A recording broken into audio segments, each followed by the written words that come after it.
Այդ թեմային էլ մենք բազմիցս անդրադարձել ենք եւ իհարկե դա բնականաբար մեզ համար ամենազգայուն եւ կարեւոր թեմաներից է, որովհետեւ Բաշխման մասին երբ որ խոսում ենք, իհարկե պետական բյուջետային քաղաքականություն դրա կարևոր ատրիբուտներից մեկն է, բայց ըստ էության բաշխման process-ում կարևոր է ոչ միայն, այսպես ասած, այդ հնարավորությունը ստեղծելու, այլև այդ հնարավորությունից օգտվելու ունակությունը, որովհետև ես հիմա այսօր ուզում եի անդրադառնալ, ուղղակի տենց ժամանակը երկար ձգվեց, մինչև նախագծերը կարդում էի 25 րոպե գնաց նիստի կեսը, բայց հետևյալը, որ այս աշխատավարձերի մասին, որ խոսում ենք, աշխատավարձերը աճել են, միջին աշխատավարձը աճել է, աշխատատեղերը աճել է եւ այլն եւ այլն եւ այլն։ Հիմա այդ ամենի արդյունքում միշտ հարց է ծագում, այսինքն սա նշանակում է, որ մարդիկ լավ են ապրում։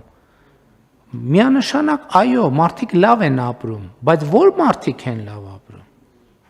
Սա չի նշանակում, որ բոլոր մարդիկ լավ են ապրում։ Կամ բազմաթիվ մարդիկ, որ կամ ավելի լավ չեն ապրում, կամ նույնիսկ ավելի վատ են ապրում։ Բայց մենք պետք է ի վերջո առերեսվենք, որ մարդիկ են ավելի լավ ապրում։ Այն մարդիկ, ովքեր իրանք վրա աշխատում են, որ Հայաստանում հարգելի գործընկերներ, մեծ գումարներ են պտտվում։ Երեք ես տեղեկանքն եմ ստացել կենտրոնական բանկից եւ այս տարի, եթե ճիշտ եմ հիշում, $500 միլիոն գնում է իրականացրել, պարոն Գալստյան, ճիշտ եմ հիշում թիվը։ Չէ, ավել 1.5 միլիարդի կարգի։ 1.5 միլիարդի, բա 500 միլիոնը Երեք պահուստների պահուստի աճը։ 1.5 միլիարդ կենտրոնական բանկը 1.5 միլիարդ, 1.5 միլիարդ, պարոն Գալստյան։ Այո, 1.5 միլիարդ դոլար։ 1.5 միլիարդ դոլար է գնել Հայաստանի Հանրապետության շուկայից։ 1.5 միլիարդ դոլար։ Մենք հասկանում ենք, ես ինչ նշանակում։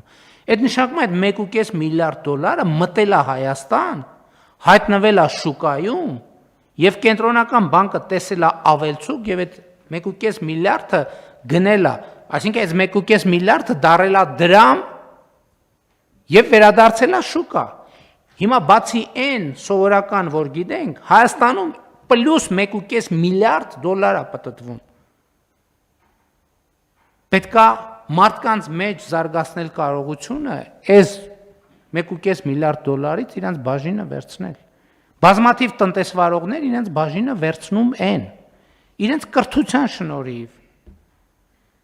Այսօր Հայաստանում ինչքան էլ փորձեն տպավորություն ստեղծել տենց, այդպիսի բան չկա, որ մտնեն միտեղ, ասեն հավաքեք, այս մերն է եւ այլն եւ այլն։ Չնայած եթե տենց դեպքեր լինում են, դրա համար իրավապահ մարմիններ կան, պետքա քննեն, հետաքննեն, զբաղվեն։ Բա ով է, բա մարդ կա այս 1.5 միլիարդ դոլարը